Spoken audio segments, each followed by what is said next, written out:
오케이. 지금 첫 시간은 OT야. 어깨에 힘을 빼고 편안하게 따라오시면 돼. 이제 글편 수업인데 요걸 진행하면서 몇 가지 얘기를 한번 해보자고. 우리가 이제 수능 영어를 배우려고 여기에 모여 있잖아. 다들 모여 있는데요. 수능 영어와 관련해가지고 한간에 많이 떠도는 미스에 대해서 얘기를 한번 해보자. 단어 뜻 얘기 한번 해볼까? 미스가 무슨 뜻이니? 신화 뭐 이런 뜻 알고 있죠. 신화라는 뜻에서 조금 더 나가서 미신이라는 의미도 있어. 비슷한 느낌이잖아, 그치? 미신이라는 게 뭔지 알죠? 사람들이 많이들 믿고 있는데 실제로는 맞아 틀렸을 확률이 높아. 틀렸을 확률이 높은 걸 미신이라고 하잖아. 그런 의미로부터 미스에 어떤 의미가 있냐면 널리 알려져 있지만 틀렸을 확률이 높은 믿음, 통념이라는 뜻도 있어. 지금 나는 수능 영어와 관련한 통념 얘기를 좀 하려고 해. 들어봐. 여러분은 한 번쯤은 살면서 이런 컨텐츠를 본 적 있을걸? TV가 됐든 유튜브가 됐든. 수능을 치고 나면 외국인을 불러와요. 그리고 난 다음에 한국에서 치러진 수능 시험 문제를 풀도록 만듭니다. 본 적 있지, 그치? 미국인이 문제를 풀어요. 기가 막히게 만점이 안 나와요. 그죠? 만점만 안 나오면 다행이지. 막 2등급, 3등급 나오는 경우도 꽤 많다고. 그럼 이제 사회자가 마무리를 합니다. 멘트를 치죠. 야, 미국인도 만점 받기 힘든, 미국인도 1등급 받기 힘든 시험을 한국 학생들 만점 받고 1등급 받는 참 대단하다. 이런 식으로 뭔가 의도가 뻔히 보이는 멘트를 치면서 지금 마무리가 됩니다. 이러고 나면 보통 그 TV 프로그램에 대한 댓글로 많은 얘기들이 쏟아져 나오는데 거의 대부분은 수능 영어에 대한 비난 일색이죠. 보통 이런 멘트들 많이 나오잖아. 이거 수능 영어 봐봐라. 실전 영어에 1도 도움이 안 된다. 이건 답 찍는 기술만 가르쳐주는 시험이다. 수능 1등급 받아봐봐. 외국인이랑 회 한마디도 못한다. 미국인도 1등급을 못 받는 시험을 한국인에게 치게 하는 게 무슨 의미가 있냐. 엄청 많은 얘기들이 나온다고요. 그죠? 그러니까 이런 거지. 야, 수능은 실전 영어랑 조금 더 정확하게 얘기해볼게. 실전 영어 회화랑 너무 다르다. 라는 질문들이, 비난들이 되게 많이 나온다고. 나는 이제 그런 비난들을 볼 때마다 뭐 10몇 년간 수능을 영어를 가르쳤던 사람으로서 어떤 느낌이 좀 드냐면 내 직업에 대한 얘기가 아니라 그냥 객관적으로 딱 보고 나면 딱 드는 생각 딱 이거야. 그런 댓글들 보면 세게 얘기할게요.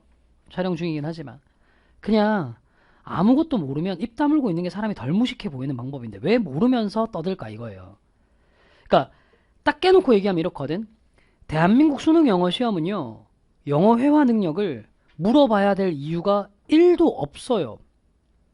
쉽게 생각해 봅시다. 우리는 영어권 국가에 살고 있지 않다니까. 너네는 아직 이 말이 안 와닿을 수도 있어. 주변에 있는 어른들한테 집에 가서 한번 물어봐봐. 살면서 영어 회화 능력이 필요한 순간이 얼마나 있냐고.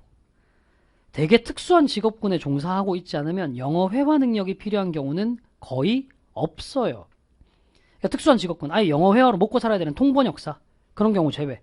그 다음에 이제 어떤 기업에 입사를 해 있는데 이 기업에서 외국의 바이어들과 상시적으로 미팅을 해야 되는 직종. 이 정도 제외하고는요, 영어 회화 능력 필요 없습니다. 심지어는 외국계 회사와 상시 거래를 하는 무역업을 하더라도요, 회화 능력보다는 문서를 송달하고 문서를 이해하는 능력이 훨씬 더 필요한 경우들이 많아요. 근데 지금 확인시켜줄까? 피디님, 영어 회화 능력 살면서 필요한가요? 해외여행 갔을 때 말고는 필요 없죠, 그쵸? 저 라이브, 감독님, 회화 능력 필요하시던가요? 필요 없다니까요, 이게. 이게 있으면 나쁘지 않은 능력인데 살면서 꼭 있어야 되는 능력은 절대 아니라고. 그럼 봐봐. 수능이라는 시험 자체는 생각해봐. 대한민국에서 고등학교를 졸업한 학생이면 누구나 봐야 되는 시험이거든. 그죠? 그러니까 누구나 국민들이면 누구나 봐야 되는 시험에 굳이 국민들 모두에게 필요하지 않은 회화 능력을 물어봐야 될 이유가 없죠. 그러니까 평가원에서 문제를 출제하고 계시는 교수님들이 바보가 아니에요. 실전과 전혀 거리가 먼 시험을 내고 있는 게 아니라 애초에 수능이라는 시험의 평가 목적 자체가 회화랑은 거리가 먼 거예요. 물어봐야 될 이유가 없습니다. 그러니까 수능 시험을 보고 회화랑은 거리가 먼 건데 라고 얘기하는 건 말도 안 되는 소리인 거예요. 그럼 수능 영어는 도대체 무엇을 위해서 존재하느냐 이거죠. 무엇을 위해 존재하느냐 이거죠. 수능 영어 왜 쳐야 돼?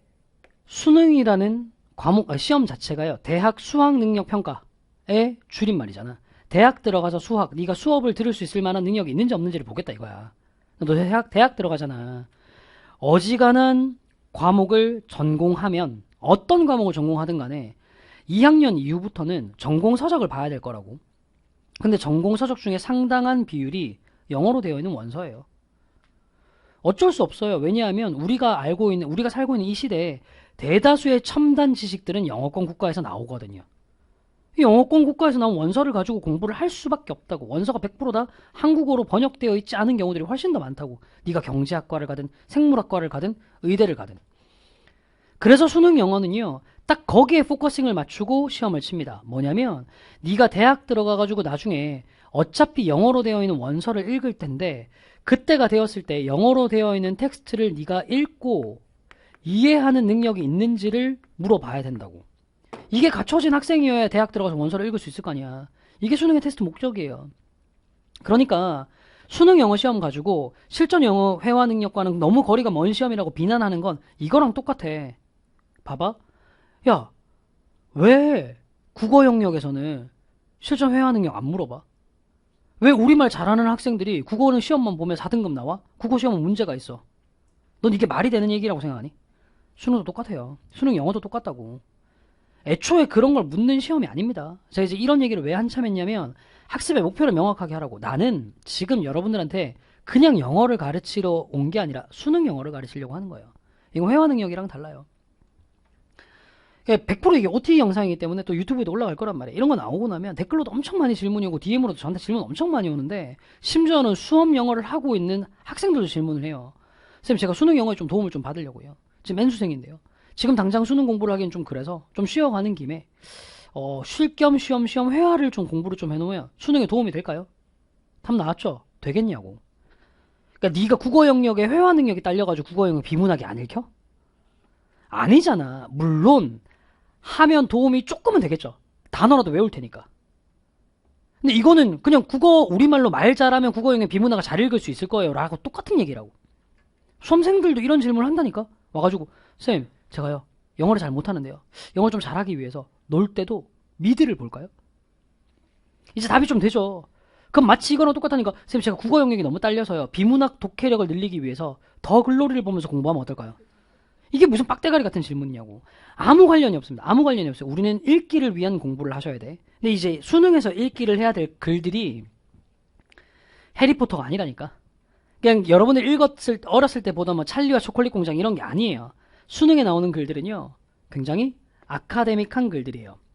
수능과 관련해서 여러분들이 가지고 있는 큰 오해 중에 하나가 이런 건데 수능 영어는 이런 얘기 들어본 적 있지? 쓸데없이 글을 꼬아서 출제한다. 이런 얘기 들어본 적 있죠? 그것도 되게 무식한 소리예요. 절대평가 들어온 다음부터 지금까지 6구 수능, 평가원에 출제했던 모든 지문들은요. 평가원 교수님들이 가공하거나 쓴 글이 단 하나도 없습니다. 전부 다 원문이 다 따로 존재해요. 외국에서 쓴 논문이나 중수필 가지고 와서 그대로 긁어가지고 문제로 출제한 거예요. 문제로 그냥 후가공만 한 거예요. 근데 무슨 글을 쓸데없이 꼬아서 써. 그런 거 아니야. 그런 게 아니라 너네가 읽어야 될 영어로 되어 있는 아카데믹한 이 학술적인 글의 특징 자체가 어떠냐면 우리말과는 좀 다른 느낌이 있어. 첫 번째, 문장이 굉장히 만연체적이야. 한국에서는요. 사람들이 글을 썼을 때 제대로 된 지적 능력을 보여주려면 문장 하나하나를 단문으로 짧고 간결하게 쓸 수 있는 게 뛰어난 지적 능력을 보여주는 지표거든. 영어는 조금 달라. 길게 문장을 느려 쓰면서도 핵심 내용을 전달할 수 있는 게 지적 능력이에요. 그래서 영어 문장은 한국어에 비해서는 긴 문장들이 많습니다. 이게 학술적인 글의 특징이에요. 그리고 두 번째로 영어로 되어 있는 글은요. 한국어에 비해서 상대적으로 관념적이고 비유적인 글들이 많아요. 학술적인 글들이. 그러니까 이런 것들은 영어 자체 특징이란 말이야. 요거부터 먼저 좀 아셔야 돼. 예컨대 이런 거거든. 여러분들 고등학교 1학년 때 모의고사에서 봤던 문장들은요. 굉장히 직관적이에요. 그냥 영어를 해석만 할 수 있으면 다 읽고 풀 수 있는 문제들이었어. 쉽게 얘기하면 이런 거죠. 조정식은 못생겼다. 이게 무슨 이해가 필요해요. 그냥 받아들여지지. 그거 보면 바로 알겠잖아. 이게 고등학교 1학년 때 그냥 영어라는 걸 알겠니를 물어봤던 시험이야. 2학년이 되면 여기에 용어를 조금 더 학술적으로 어렵게 만들어버립니다. 똑같은 내용을 조정식은 추남이다. 못생겼다보다는 추남이 확실히 어려운 단어거든. 그래서 고2 때는 좀 단어를 안 외우면 영어가 좀 힘들어질 수도 있는 거야. 고3이 되잖아요. 그래서 본격적으로 학술적인 글을 보잖아요. 단순하게 어휘의 문제가 아니고요. 단순하게 영어를 해석할 수 있느냐의 문제가 아니야. 확실히 이렇게 바뀌어. 내가 지금부터 조정식은 못생겼다를 수능스럽게 써볼게. 조정식은 못생겼다를. 나 지금 조정식은 못생겼다라고 얘기할 거야. 아름다움이 죄라면 조정식은 무죄입니다. 생각해보니까 못생겼다는 말인 거 알겠지, 그치? 이게 아카데믹한 글들의 특징이라고. 그러니까 이걸 우리는 익힐 거야, 이걸. 다시 한번 얘기를 하지만 그냥 덮어놓고 회화적인 능력 이런 거 아니야. 누가 말할 때 이렇게 얘기를 하냐고. 말할 때 자꾸 이렇게 얘기를 하면 영어권 국가에서도 친구를 잃어요. 근데 우리는 글을 읽고 이해를 해야 된다니까. 이제 그 연습을 지금부터 본격적으로 해볼 거야. 책에 있는 지문을 하나를 볼 건데 현장 계시는 분들은 이제 필기 노트를 보시면 됩니다. 그 인트로 파트에 있는 글이에요. 이렇게 생겨 있는 글인데 2011학년도 수능 28번 문제라고 되어 있을 거야. 근데 요 글을 이제 우리가 제대로 읽기 이전에 중간에는 문장 하나를 제대로 해석할 수 있는지 한번 볼게요. 요 문장의 구조가 조금 까다롭거든. 그 책 제일 하단부에 네모 박스 안에 문장 하나가 적혀 있을 거예요.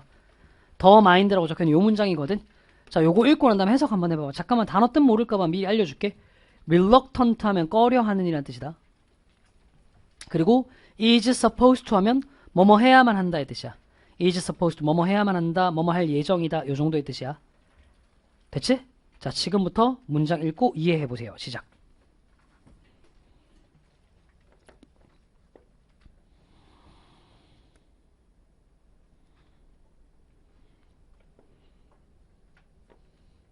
봅시다.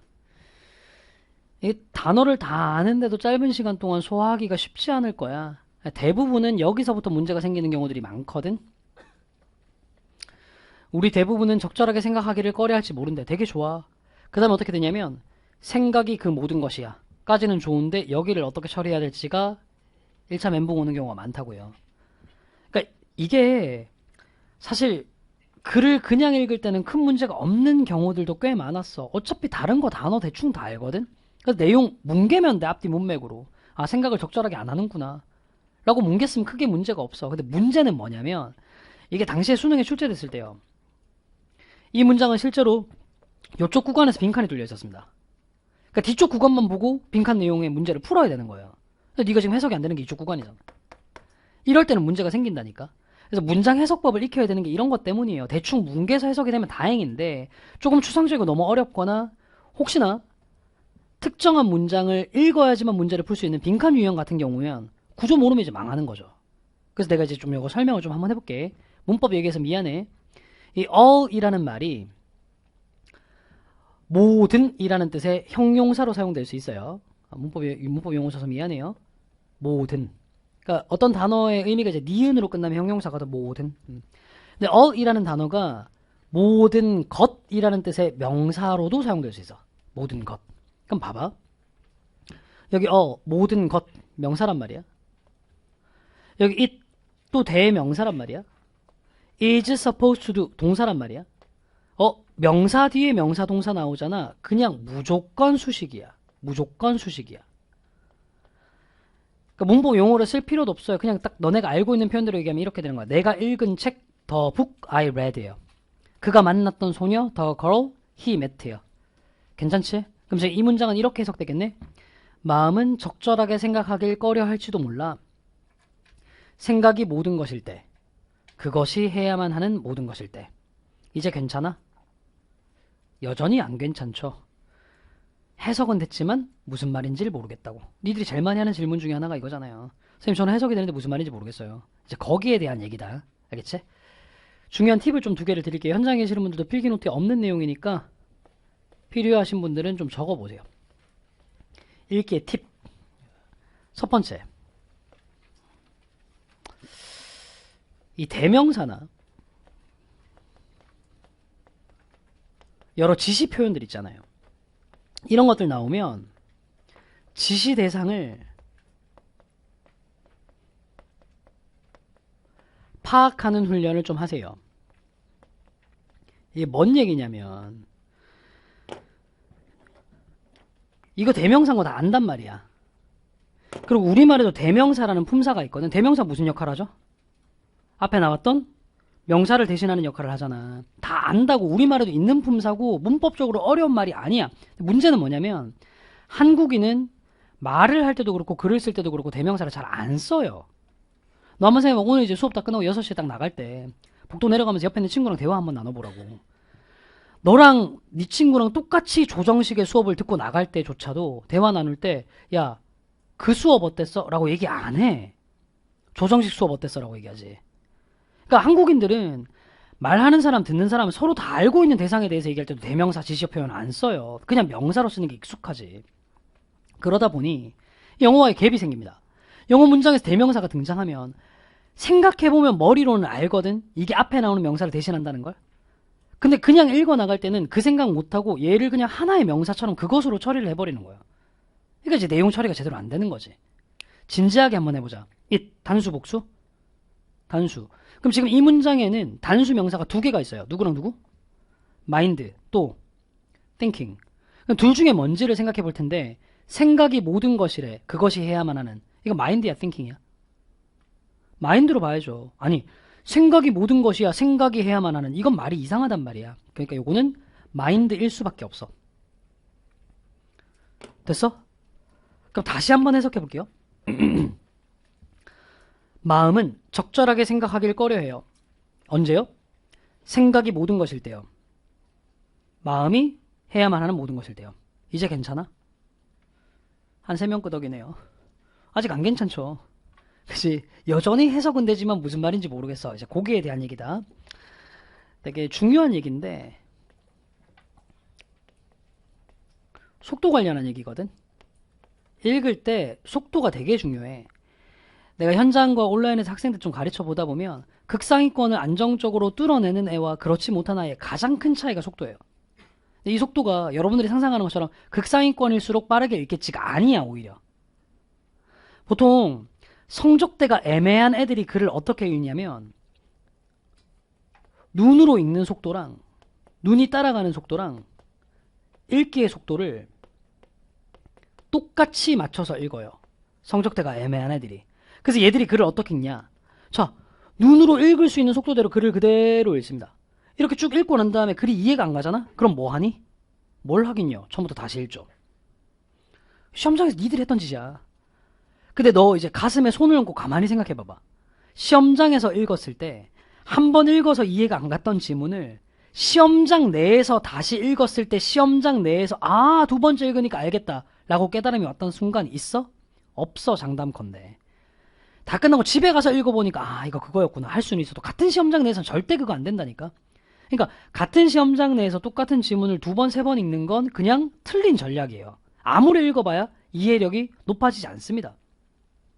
그럼 극상위권들은 도대체 어떻게 하길래 글에 대한 이해력이 높아지느냐? 얘들은요, 속도를 높이는 게 아니라 브레이크를 잘 밟아요. 즉, 읽다가 내가 이해할 수 없는 지문에 싶으면요, 얘들은 의식적으로 읽는 속도를 늦춰요. 자신의 이해 속도를 잘 아는 거죠. 그래서 눈의 속도대로 읽기 속도를 맞추는 게 아니라 극상위권 친구들은 어떻게 하냐면 내가 생각을 하고 있는 속도에 읽기 속도를 맞춘다고. 이걸 잘 하셔야 돼. 이걸 잘 하셔야 돼. 네가 생각할 수 있는 속도만큼 읽기 속도를 늦추면 된다고. 같이 한번 해볼게. 똑같은 문장을 다시 읽겠습니다. 네 생각의 속도에만 맞출게요. 생각의 속도에만 맞출게요. 보세요. 마음은요, 적절하게 생각하기를 꺼려한대요. 머릿속으로 담을 수 있겠어? 자, 마음이 적절하게 생각을 한대, 안 한대? 안 한대. 대체 어떨 때는 생각을 안 한대? 생각이 전부일 때. 자, 생각이 전부일 때라는 얘기는 생각 말고 다른 건 해요, 안 해요? 안 해요. 생각만 하는 상황이에요. 생각만 하는 상황. 근데 어떤 전부야? 그 마음이 해야만 하는 전부야. 즉, 마음이 뭐만 해야 된다고요? 생각만 해야 돼. 다시 마음이 뭐만 해야 돼? 생각만 해야 돼. 그럴 때는 생각을 제대로 한대, 안 한대? 안 한대. 다시 마음은 생각만 해야 하는 상황일 때는 오히려 생각을 적절하게 안 한대. 이제 이해가? 응. 내가 이 문장 가지고 뭐 했는데? 저 아무것도 안 했어요. 그냥 천천히 읽었어요. 저는 지금 이걸 이해시켜주기 위해서 무슨 예시를 가지고 온 것도 아니고요. 뭐 아무것도 안 했어요. 그냥 천천히만 읽었어. 생각을 따라올 수 있도록. 네 머릿속에 정리만 할 수 있도록. 그래도 읽히잖아. 이게 되게 중요한 거라니까. 요거 두 개를 여러분들이 요번 주에 숙제로 나가는 월간지를 풀 때부터 써먹으셔야 돼요. 하루에 딱 4지문 읽도록 시켜놨거든. 하루에 4지문씩 풀도록 해놨어. 그러니까 네가 아무리 있잖아 영어를 못하더라도 한 지문인데 1시간 안 걸릴 거 아니야. 아무리 영어를 못해도 한 지문인데 20분이면 될 거라고. 사실 그것도 진짜로 못했을 때를 상정하는 거야. 그렇게 천천히 읽어도 되니까 속도를 늦춰. 여러 번 읽을 생각하지 말고 한 문장을 천천히 읽어서 제대로 이해를 하라고. 그렇게 시간을 투자하셔야 돼. 그 과정에서 대명사 같은 거 나오면 뭘 가리키는지 정확하게 판단해 보라고. 그것만 해도 글에 대한 이해력은 확 달라져요. 근데 꼭 이 얘기하면요. 여러분들 머릿속에 의문이 좀 생겨요. 뭐냐면 시험이라는 건 시간 내에 문제를 풀어야 되는 거거든. 그러니까 아니 그래도 어쨌든 수능 시험을 준비를 하려면 속도라는 걸 무시할 수는 없지 않냐 이거야. 거기에 대한 답부터 먼저 좀 내려놓고 들어갈게. 내가 문제를 정말로 빨리 풀 수 있는 방법을 알고는 있거든. 이렇게 문제 풀면 세계 최강으로 빠르게 풀 수 있어. 어떻게 문제를 풀면 되냐면 보통 시험을 딱 시작을 하면 시험지 처리하기 전에 OMR 카드부터 먼저 마킹할 수 있도록 되어 있잖아요. 그죠? 수험 번호 같은 거 마킹하잖아요. 그쵸? 그 수험 번호 마킹하라고 할 때요. 문제 보지 말고요. 답안지 다 마킹해버리세요. 그 문제 개빨리 풀 수 있어요. 30초면 문제 다 풀 수 있습니다. 이게 뭔 개소리인가 싶죠? 네, 개소리니까요. 네가 원하는 게 이거 아니잖아. 그렇게 문제를 풀면 시험 점수는 0점부터 20점 정도까지 점수가 나올 거예요. 이게 무슨 의미가 있냐고 이게. 네가 원하는 건 이거잖아요. 사실은 빨리 푸는 게 포인트가 아니라 시간 내에 문제를 풀면서 높은 점수를 받는 게 포인트인 거잖아. 높은 점수. 즉 어느 정도의 실력이 있도록 되는 게 포인트인 거라고. 너 이거 한번 생각해 볼래요? 둘의 관계. 속도가 높아지면 실력이 높아진다. 이게 성립되니? 개뻘소리죠. 반대로 생각해 볼까? 실력이 높아지면 속도는 자연스럽게 붙는다. 성립돼요? 네. 이제 뭐 해야 될지 딱 답 나오지 않아? 실력을 높이세요. 지금 1월달입니다. 물론 이제 인강으로 보고 있는 너는 몇 월일지 모르겠으나 그래서 저 새끼는 왜 덥게 코트를 입고 있나라고 생각할 수도 있겠으나 현장에서는 지금 1월달이에요. 여기에 집중을 하셔야 되는 게 맞아요. 그럼 이건 따라온다니까. 어렸을 때 했던 학습을 믿어. 너는 구구단 배웠을 때 생각해봐봐. 언제 속도신경 썼어? 그냥 꼬박꼬박 잘 외우려고 생각을 했지. 그러다 보니까 어느 순간부터는 이제 속도는 붙잖아요. 그러니까 이거 쌓으면 이렇게 되도록 숙제까지 시킬 테니까 이것만 신경 쓰면서 읽는 속도 늦춰. 오케이? 요게 우리가 앞으로 글을 읽어 나갈 때 가져야 될 제일 중요한 태도 두 가지다. 됐죠? 오케이. 자, 본격적으로 이제 글을 한번 들어가 볼 텐데 형광펜 손에 드시고 있잖아. 여기에다가 표시 한번 해봐봐. Thinking is all it is supposed to do. 현장에 계시는 분들은 필기 노트에 기본적으로 음영으로 형광펜 표시가 되어 있을 겁니다. 그죠? 첫 OT니까 내가 수업을 진행하는 방식이나 이런 데 익숙해지시면 돼요. 자, 앞으로 우리가 글 수업을 할 때 이렇게 형광펜으로 표시해 놓는 구간은 전부 다 뭐냐면 여러분들의 선배들이 아니다 2011학년들이 선배라고 하기 좀 그렇다. 여러분들의 조상님들이 시험장에서 뇌절을 겪었던 문장이에요. 됐죠? 선배들이 보고 이거 뭐야? 했던 문장이야. 그러니까 이 글 복습할 때 있잖아. 요 부분이 문맥적으로 무슨 의미인지를 완벽하게 이해할 수 있으면 감히 이 글을 완벽하게 이해했다라고 할 수 있을 만한 그런 구간들의 형광펜 표시를 할 거예요. 뭔 말인지 알겠지? 자, 이제 글을 한번 읽어가 볼게. 첫 문장부터 한번 봅시다. 여행은 생각의 산파래. 그래, 너네 그 표정이 이 시험장에서 이 지문을 봤을 때 너네 그 조상님들의 표정이야. 뭔 소리야 이게. 아니 뭐 그나마 앞에 있는 강사가 해석을 해주니까 산파라고 해서 이게 뭔 말인지도 모르겠고 시험장에서 이 단어가 뭔지도 몰랐을 거야. 아 그럴 수 있어. 속도를 늦춰볼까? 이게 늦춘다고 되겠냐 이게.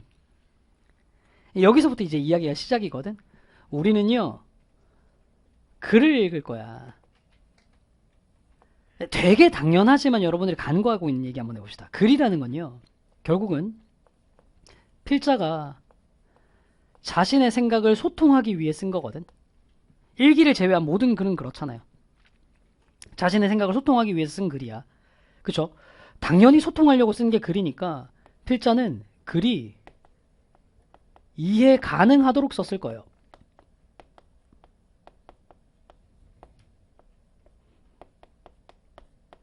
당연한 얘기지 않아? 아니 어떤 미친놈이 글 쓰면서 아 지금부터 내가 쓰는 글은 내 글을 읽는 어떤 독자들도 이해할 수 없는 형태로 써야지 하겠냐고. 당연히 이해되도록 쓰여. 근데 이 글로 누군가를 이해시켜야 되는 건 말로 누군가를 이해시켜야 되는 거랑 완전 다른 출발점을 가져요. 어떤 거냐면 이런 거거든. 말로 내가 누군가를 설득하거나 이해를 시켜야 되면 그냥 말을 하면 돼요. 말을 잘하면 돼요. 왜냐하면 귀를 닫을 수 있는 방법은 없거든. 같은 공간 내에 있잖아요. 내가 하는 얘기가 듣기 싫어도 그냥 일단 들어야 됩니다. 근데 글은 달라요. 내가 아무리 설득력 있게 잘 쓴 글을 들이밀더라도요. 독자라는 놈이 눈을 감아버리잖아요. 안 볼 수 있어요. 그래서 글로 하는 소통의 제1전제, 제일 중요한 건 뭐냐면 일단 글에서 눈을 안 떼도록 만들어야 된다는 거예요. 이게 필자 입장에서는 굉장히 큰 리스크고 힘든 일입니다. 예를 들어서 이제 지금부터 제가 설명 한번 해볼게요. 네가 이제 어느 날 서점에 딱 갔어. 읽을 만한 책 없나 하고 봤단 말이야. 근데 무슨 전기문 코너에 인간 조정식 이런 책이 있는 거야. 네가 이제 가봤어요. 어떤 미친놈이 조정식 전기문을 썼지? 하고 첫 페이지를 딱 열어봤어. 그랬더니 첫 페이지에 이렇게 적혀있어. 조정식은 메가스터디 소속의 영어 강사다. 야, 너 같으면 이 책 사 읽겠냐? 미치지 않은 이상 너도 다 알고 있는 정보인데 이걸 읽겠냐고. 안 읽어. 그냥 바로 덮어버려요. 소통 실패입니다. 그죠? 근데 이거 어떨 것 같아? 똑같이 서점 갔는데 인간 조정식 전기문 코드에 있어요. 이것도 뭐야? 딱 열어봤단 말이야. 첫 문장에 이렇게 적혀있어요. 조정식은 한때 대성마임에게 영어 강사가 될 뻔했다. 요건 어때요? 뒤에 내용이 조금 궁금하죠? 피디님 이거 편집하면 안 돼요. 이 뒤에 내용이 좀 궁금하죠? 이때부터 소통은 성공하는 거라고. 이게 글의 기본이야. 그러니까 지금 있잖아. 요거 있죠, 요거. 요 첫 문장은 딱 그런 역할인 거야. 너네 표현대로 얘기해볼까? 미안하다. 이거 보여주려고 어그로 끌었다. 이래야 읽으니까요. 근데 이게 있다니까? 우리가 읽는 이 글은 인터넷 커뮤니티 게시판에 써놓은 글이 아니에요. 그건 제목으로 엉망으로 어그로 끌어도 돼. 뭐 예를 들어서 이런 거 있잖아. 가볍게 들으라니까. 예를 들어서 이런 거 있잖아. 뭐 그냥 이쯤 되면 뭐 오르비 뭐 포만한 이런 데다가 막 그 어떤 커리큘럼을 타야 될지 물어보는 글들 되게 많이 올라와요. 근데 그거 아무리 올려봐봐야 사람들이 읽지도 않는단 말이야. 그래서 어그로를 끌기 위해서 이런 거 제목으로 거는 거죠. 조정식 알고 보니 게이인 듯. 뭐지? 막 클릭해서 들어가봐요. 그랬더니 미안하다가 이거 보여주려고 어그로 끌었다. 믿어봐부터 들을까? 확실히부터 들을까? 뭐 이런 거 나오는 거야. 이게 이제 보통 일반적인 어그로를 끄는 방식이라면 야 논문을 그따위로 어그로를 끌 수는 없을 거 아니야. 그치? 그래서 논문은 어떤 식으로 포장을 해서 첫 문장으로 어그로를 끄냐면 지적인 호기심을 자극할 수 있도록 문장을 던져놔요. 왜냐하면 애초에 논문을 읽는 사람들은 어느 정도 지적 능력이 있는 사람들이니까 관심이 있는 소재인데도 읽었는데 무슨 말인지 아리까리 하도록 만들어버린다고. 그럼 뒤쪽을 읽는 거죠. 그래서 보통 수능에서 보는 글들은요. 첫 문장이 이해하기 가장 어렵습니다. 뒤를 보여주려고 소통을 위한 시도인 거예요. 그러니까 첫 문장이 어려워도 쫄지 마세요. 어떻게든 글은 이해 가능하도록 쓰여 있습니다. 이게 첫 번째 태도. 그럼 이제 어떻게 하면 이해할 수 있을까? 이것도 뻔한 얘기를 해볼게요. 글이라는 건요. 문장 간의 유기적인 결합이야.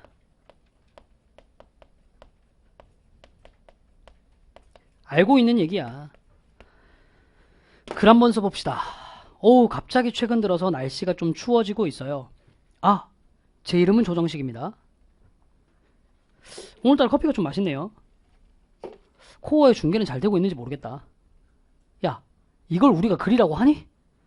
이건 그냥 미친 소리야. 그냥 문장 아무 의미 없이 나열해놓은 이런 건 글이 아니라고. 글이라는 건 문장이 유기적으로 연결돼야 돼.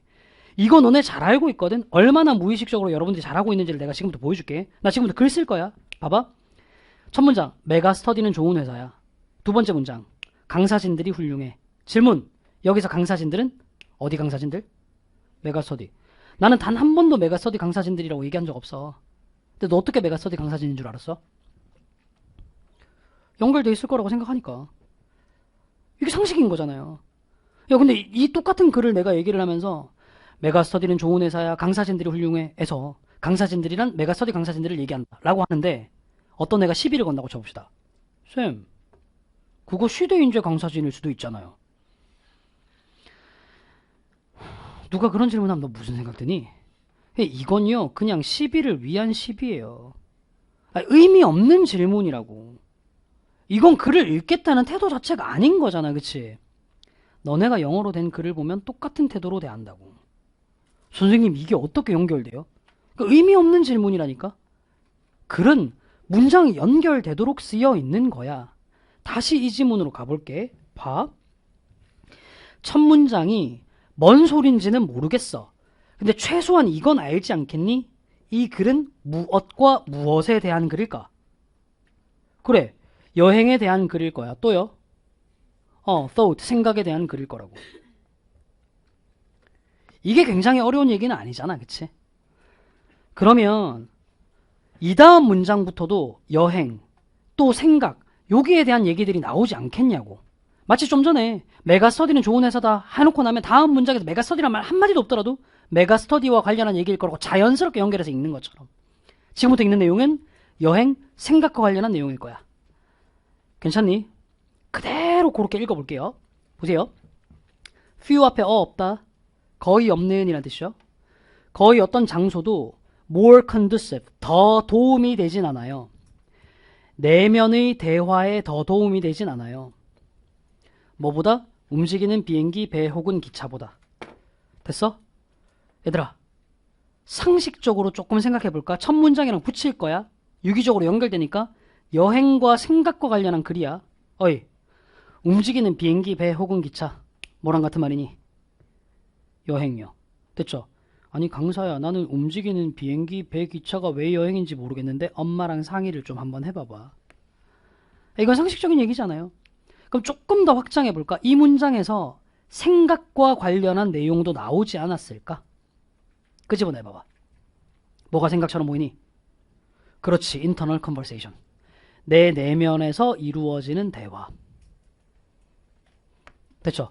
그러니까 내면의 대화라는 말 자체가 생각의 정의는 아니지만 이 글의 문맥상으로는 생각으로 볼 수 있다고요. 그치? 그럼 이제 두 번째 문장을 다시 한번 읽어볼게. 얘를 생각으로, 얘를 여행으로. 가보자. 거의 어떤 장소도 생각을 더 많이 도와주진 않아. 여행보다. 결국 여행이 어떤 역할을 한다고요? 생각을 많이 도와준다고요. 됐잖아. 여행이 생각을 많이 도와준다고요. 괜찮지? 지금 천천히 읽는 겁니다. 천천히. 다음. 거의 특별한 상관관계가 있어. between A and B. A와 B 사이에는 특별한 상관관계가 있어. 자, 앞쪽 내용을 붙여서 생각해보자. 무엇과 무엇 사이에는 특별한 상관관계가 있어야 되나요? 여행과 생각 사이에는요. 근데 요 뒤에 있는 말은요. The thoughts, 우리가 머릿속에 가지고 있을 수 있는 생각, 누가 봐도 생각이야. 그럼 얘랑 상관관계를 가지는 얘는 누굴까? 여행이겠네. 그치? 표시해놓고 한번 읽어볼래? What is in front of our eyes? 우리 눈앞에 있는 것. 아, 여행의 이미지랑 연결이 되나요? 요거는 진짜 내가 가만히 서 있을 때 눈앞에서 보는 것이 의미가 아니라 여행 가서 보는 것을 의미하는 걸 거야. 괜찮지? 그래, 이게 문장을 유기적으로 연결하는 거라고. 본질적으로 메가스터디는 좋은 회사야, 강사진들이 훌륭해와 다르지 않아. 똑같아. 그럼 다시 세 문장 다시 한번 읽어볼게요. 여행은 생각의 산파야. 어떤 장소도 여행보다 생각을 더 많이 돕진 않아. 여행과 생각 사이에는 특별한 상관관계가 있어. 됐니? 다음 계속 가봅시다. 큰 생각은 at times, 때로는 require, 필요로 해. 물어보자. 생각은 무엇을 필요로 하나요? 여행을요. 자, 이제 이 단어가 여행으로 보이십니까? 그렇죠? 그러니까 view라는 단어는 여러 가지 의미가 있을 수 있어요. 뭐 시야, 관점, 뭐 풍경, 여러 가지 의미가 있을 수 있지만 요글의 문맥상으로는 여행 가서 보는 view를 의미하는 거겠네요. 됐잖아. 또 new thought, 새로운 생각은요. 자, 질문. 생각은 누구랑 붙어 다녀야 돼? 여행이랑. 야, 이거 누가 봐도 이제 여행처럼 보이죠? 새로운 장소들. 됐잖아. 이게 이렇게 되면 이제 느낌이 좀 올 거야. 아, 되게 계속 같은 말을 반복하는 느낌이 좀 드네. 극상위권이 글을 읽는 속도를 높이는 건 여기서부터입니다. 어차피 같은 말 반복이거든. 그러니까 초반에 브레이크만 잘 밟아놓고 어느 정도 이해가면 그때부터 속도 내도 돼. 근데 나는 이제 끝까지 천천히 한번 가볼게요. 인트로스펙티브 하면 내면을 들여다보는 이라는 뜻이야. 느낌 딱 오니? 내면을 들여다보는 뭐랑 연결된 개념일까? 생각. 아니나 다를까 reflection이 심사숙고 생각이란 뜻이거든. 요건 생각이다. 내면을 바라다보는 심사숙고 생각. 이 생각 어떤 생각? liable to stall. 방황하기 쉬운 생각은 are helped along. 도움을 받을 수 있어요. 물어보자. 생각은 누구에 의해 도움을 받나요? 그래 문맥에 따르면 여행에 의해 도움을 받아야 되겠네요. 읽어보면 오케이. 풍경의 흐름. 여행 맞네요. 됐잖아. 생각은 여행에 의해 도움을 받는데요. 이거 너무 똑같은 말 반복인데. 이제 아까 얘기했던 여러분들의 조상님들이 뇌절을 겪었던 문장을 한번 볼게요. 봅시다. 마음은요. 적절하게 생각하기를 reluctant, 꺼려한대. 잠시만. 적절하게 생각하길 꺼려한다. 적절하게 생각하길 꺼려한다. 생각한다 안 한다? 안 한다야. 뭐뭐 할 때. 자, 읽지 말고 생각해보자. 생각을 하려면 뭐가 필요한데요? 여행이요. 그럼 생각이 적절하지 않대요. 뭐 했을 때일까요? 여행이 없을 때일 거야. 그럼 지금부터 읽는 우리가 아까 형광펜으로 표시해 놓았던 그 구간은 이 지문에서 어떤 말로 적어놨든 간에 문맥상 여행이 없을 때라는 의미일 거야.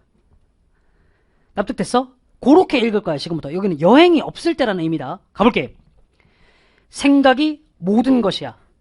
마음이 해야만 하는. 다시 마음이 뭐만 해야 된다고요? 생각만 해야 된다고요. 다시 마음이 뭐만 해야 된다고요? 생각만 해야 돼요. 붙이세요. 뭐가 없어요? 여행이 없어요. 됐잖아. 이제 이해가 가죠. 여행이 없잖아요. 생각만 해야 되잖아요. 생각이 적절하게 이루어지잖아요. 다음 문장 그대로 연결해 볼게. 그 임무, 앞문장이랑 붙여. 앞문장에 등장했던 임무는 어떤 임무죠?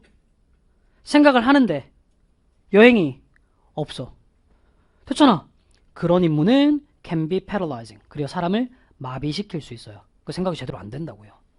됐잖아. 뭐만큼이나 having to tell a joke, have to 뭐뭐 해야만 한다죠. 농담을 해야만 하거나 mimic거나 accent on demand, 누군가의 요구를 받아서 액센트를 모방해야만 하는 것처럼 사람을 마비시키고 아무 생각도 못하게 만들어버린다고. 괜찮니? 이제 마지막 문장 갑니다. thinking, 생각은 개선됩니다. 질문, 생각은 언제 개선되나요? 여행을 할 때죠. 그럼 이 문장 읽어볼까? 마음의 일부가 다른 임무를 받을 때. 여기서 다른 임무가 어떤 임무겠니? 여행이란 임무겠죠. 보세요. are charged with, 채워지는데요. 자, 뭘로 채워지는지 네 눈으로 봐봐. listening to music, 음악을 듣거나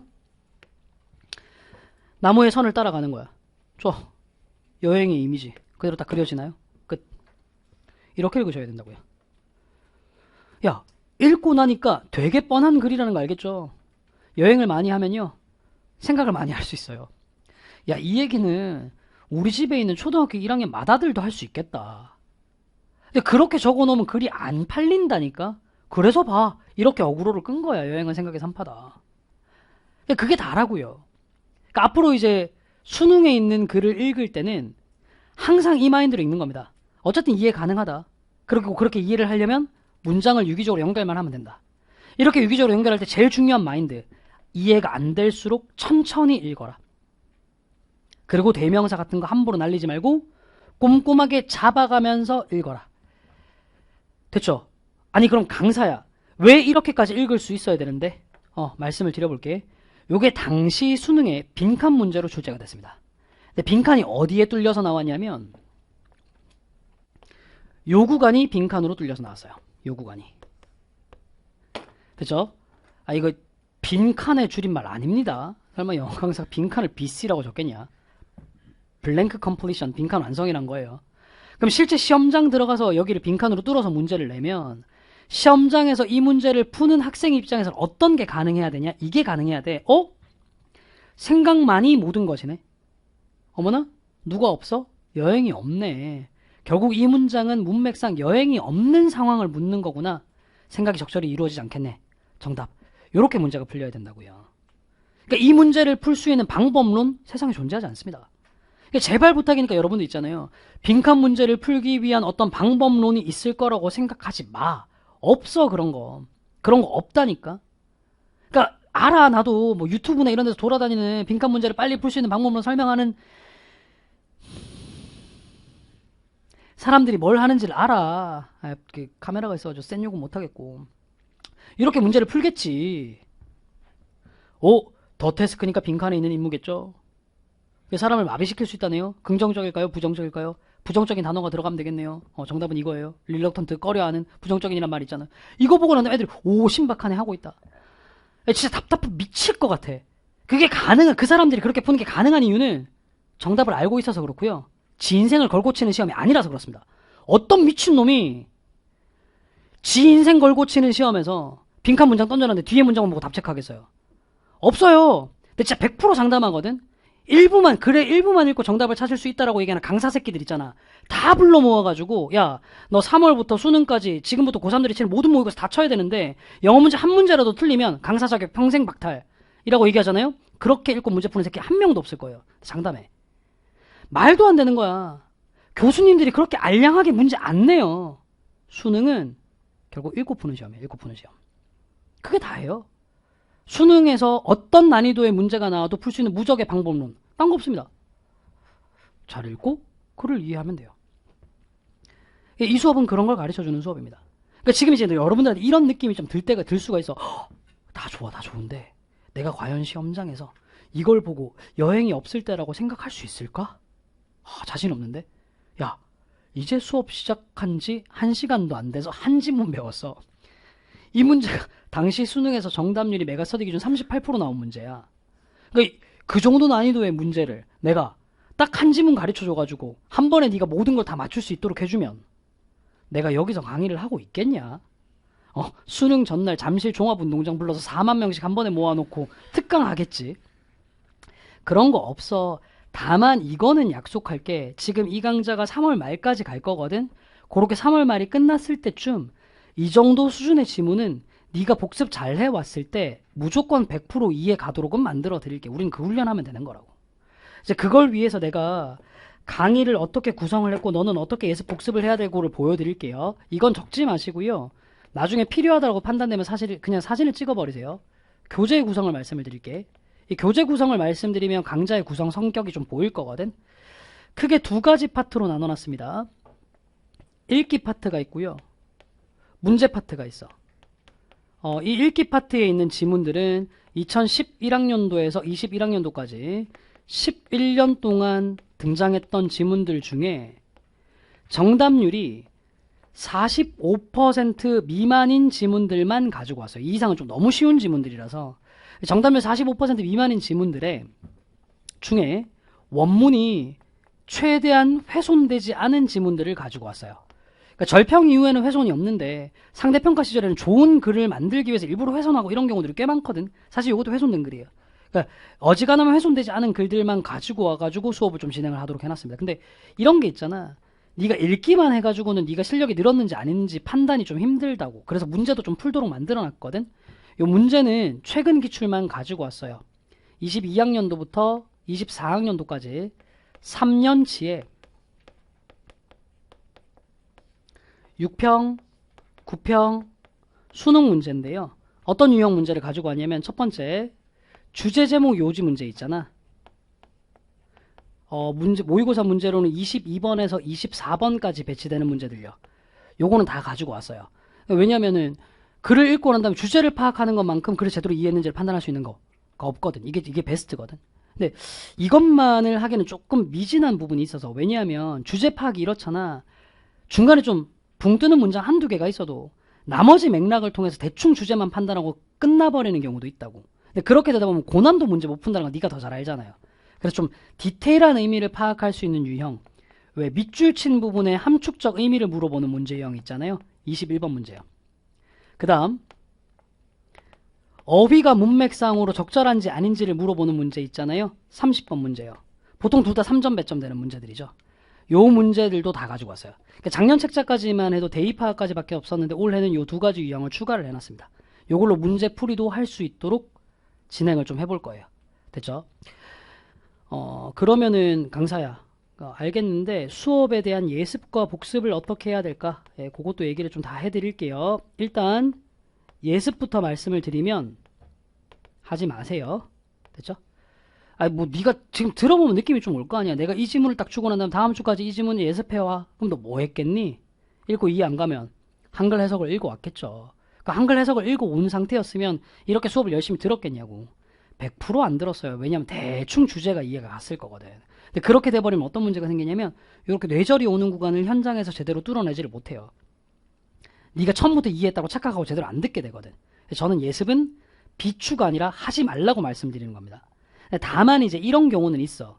지금 이렇게 OT 쪽을 들어보니까 이 수업이 나한테 확실히 도움이 될 거라는 확신은 좀 드는데 내가 여기에 있는 단어들을 너무 모르는 느낌이야. 그래서 수업을 따라오기가 조금 속도가 좀 힘들어 라고 하시는 분들은 어휘 암기 정도만 해오시는 거는 괜찮습니다. 됐죠? 어휘 암기만 해오시는 거는 괜찮습니다. 이 어휘 암기는 어떻게 해오시면 되냐면 안 펴보셔도 돼요. 책을 보시면 책 앞쪽에 매 챕터마다 따로 어휘를 정리해 놓은 파트들이 있어요. 요렇게요. 여기 어휘를 정리해 놓은 파트에 있는 단어들만 외워오시면 되거든. 많지 않아 일주일에 많이 나가면 4지문인데 초반에는 한 3지문 정도씩으로 생각하시면 됩니다. 다음 주에 이제 3지문 정도 나갈 거니까 한 3지문에 해당하는 어휘 암기 정도만 해오시면 돼요. 근데 이것도 필수가 아니라니까. 오늘 이렇게 OT를 들으면서 이 정도면 내가 모르는 단어가 꽤 많지만 지문을 따라가는데 지장은 없을 것 같아 하면 어휘 암기도 안 하셔도 돼요. 안 하셔도 돼요. 복습할 때 암기하셔도 충분합니다. 됐죠? 예습은 필수가 아니에요. 다만 복습은 무조건 하셔야 되거든. 복습은 딱 2가지로 나눌게요. 첫 번째, 체화입니다. 체화라는 건 배웠던 걸 네 거로 만드는 과정이죠. 그죠? 이 수업의 체화의 목표는 딱 하나예요. 그냥 수업 때 배웠던 지문을 완전히 이해해 내시기만 하면 됩니다. 근데 이런 게 있어. 영어는 지문이 상대적으로 짧다 보니까 수업 끝나고 난 다음에 바로 복습을 해버리잖아. 이상한 게 기억나서 그냥 해석이 돼버리는 경우들이 있어요. 여기 형광펜 표시한 부분 조정식이 흰색 코트 입고 이쪽에 서가지고 이렇게 표시했었어. 뭐 이런 것까지 장면으로 다 기억이 나는 경우들이 있어요. 이거 별로 도움이 안 되거든. 그러니까 최소 24시간 정도는 지난 이후에 복습을 하세요. 국어랑은 다릅니다. 국어는 지문이 길어서 선생님과 너의 이제 사고력을 비교를 해야 될 필요가 있지만 이건 그럴 필요가 없다고. 그러니까 24시간 이후에 복습을 하시면 됩니다. 요것만 해내면 돼요. 그러니까 무슨 의미냐면 지금 현장에서 수업 듣는 친구들 있잖아. 본책 손 안 대놨잖아요. 깨끗한 상태죠. 그 깨끗하게 아무것도 표시 안 된 지문을 보면서 토시 하나 안 빠지고 지문 내에 있는 모든 내용이 완벽하게 이해가. 이게 복습의 완성이라고. 괜찮니? 근데 강사야, 나는 그렇게 했을 때 좀 이해가 잘 안 가는 게 있는데 그럴 때를 위해서 필요한 장치가 현장 학생들 첫 번째 필기노트입니다. 필기노트를 보시면 알겠지만 칠판의 요 형태가 그대로 구현이 되어 있을 거예요. 그쵸? 내가 컬러 프린트를 해드릴 수는 없으니 journey와 관련한 표현들은 전부 다 한 줄로 밑줄을 쳐놨고 thought와 관련한 표현들은 전부 다 2줄로 밑줄을 쳐놨을 거예요. 그리고 여기에다가는 뭐 여행이 없는 상태, 여기는 생각이 없는 상태 이런 것들 다 멘션을 적어놨을 겁니다. 그쵸? 그러니까 딱 처음에 책만 보고 해보다가 잘 안되면 복습북 딱 보시면서 복습북이나 필기노트를 딱 보시면서 맞다. 이거 여행의 의미였지. 판단을 해보시면 된다고. 온라인으로 보시는 분들은 수업 들으면서 필기를 하시면 되는 거니까. 됐죠? 그리고 그렇게 해도 안 된다 하면 세 번째로 필요한 게 복습북이에요. 복습북입니다. 세 번째로 필요한 게 복습북이에요. 이게 복습북이 어떻게 되어 있냐면 펼쳐보지 마. 그냥 들어. 수업 때 했던 멘션들이 그냥 책에 그대로 적혀 있어요. 예를 들어서 너네가 어려워하는 요 문장 있잖아. 요 문장에 대한 해설을 내가 어떻게 적어놨냐면 내가 그대로 읽어볼게. 학생들이 이해하기 힘들어할 수 있는 문장이다. 앞에서 했던 이야기를 다시 떠올리자. 글은 문장들의 의미 없는 나열이 아니다. 이 지문은 지금까지 여행은 생각에 도움을 준다 라는 내용이었다. 그러면 이 문장에 when thinking is all it is supposed to do, 즉 생각이 그것이 하기로 되어 있는 모든 것일 때는 어떤 상황일까? 생각만 해야 하는 상황을 가리키는 것이므로 이는 결국 글의 문맥에 붙여보자면 여행이 없이 생각만 해야 하는 상황을 의미하는 것으로 볼 수 있다. 결국 이 문장은 정신은 여행 없이 생각만 해야 할 때는 적절하게 생각하기 꺼린다. 즉 여행이 있어야 제대로 생각을 한다라는 내용이다. 했던 얘기 그대로잖아. 심지어는 이 말까지 적혀있어. 혼자서 이렇게 생각할 자신이 없어요 라고 하지 말자. 젖술에 배부를 순 없다. 다 적어놨어요. 대체 수업 내용 그대로 다 적어놨어. 이게 복습북의 존재 이유야. 됐니? 그러니까 지금은 하루에 1시간에 한 지문밖에 안 나갔어. 그러니까 복습북이 그렇게 안 와닿을 수 있는데요. 다음 주에 한 3지문씩 나가잖아. 그러고 나면 복습북의 존재가 되게 편할 겁니다. 물론 여러분들이 뭐 패스가 있고 이렇다면 수업 내용을 다시 한번 들어보는 것도 복습의 효과가 있을 수 있어요. 그러나 저는 복습북으로 복습할 걸 추천드립니다. 왜냐하면 수능은 텍스트 얘기만 한 시험이에요. 텍스트의 해설을 이해할 수 있어야 됩니다. 그래야 텍스트를 이해할 수 있어요. 오케이? 그러니까 어지간하면 복습북을 활용해서 이렇게 만들면 됩니다. 어떤 방법을 쓰든 지문을 완전히 이해할 수 있도록 하세요. 복습북으로도 이해가 안 가면 질문을 하셔야죠. 자, 그리고 체화를 하고 나면 영어에서는 이게 되게 중요해요. 적용을 해야죠. 처음 보는 글에도 똑같은 방식으로 글을 읽어 나갈 수 있도록 적용을 하셔야 돼. 자, 그걸 위한 장치가 일단 현장 학생들한테는 읽기 자료가 나갈 거예요. 온라인 학생들은 소외감 느끼지 마세요. 이건 온라인에서는 제공이 힘든 자료입니다. 어쩔 수가 없어요. 읽기 자료입니다. 됐죠? 요 읽기 자료는 출처가 뭐냐면 요거 있잖아요. 이거 수능에서 출제됐던 지문들과 동일한 저자가 쓴 다른 글 있죠. 그 다른 글에서 발췌한 글이에요. 그래서 글의 퀄리티는 수능이랑 거의 비슷할 겁니다. 동일한 저자니까. 대신에 구조는 똑같아. 다른 내용의 글들이야. 요거 이제 다음 주부터 하루에 2지문씩, 즉 일주일에 10지문씩 훈련할 수 있도록 해놨다고.